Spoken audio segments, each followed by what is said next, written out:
शोहदाए पाकिस्तान को सलाम। कैप्टन अजीज महमूद शहीद। वतन पाक की मट्टी में अनगिनत शोहदा का खून शामिल है।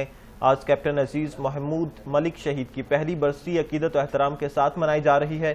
शहादत के वक्त कैप्टन अजीज महमूद मुल्क की उम्र 24 बरस थी। कैप्टन अजीज महमूद मलिक शहीद के वालिद ने अपने एहसासात का इजहार करते हुए क्या कहा। कैप्टन अजीज मेरा सबसे छोटा बेटा था।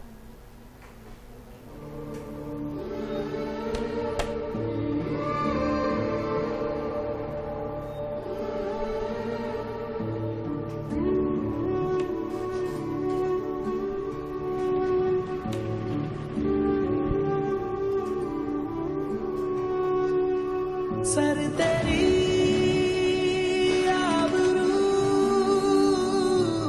पर जो हमारे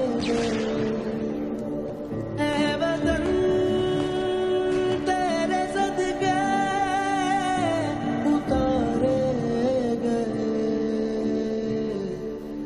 मैं हूँ जिंदा मगर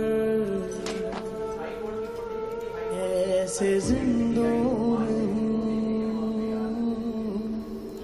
मैं हूँ जिंदा मगर ऐसे जिंदों में तेरी रखवाली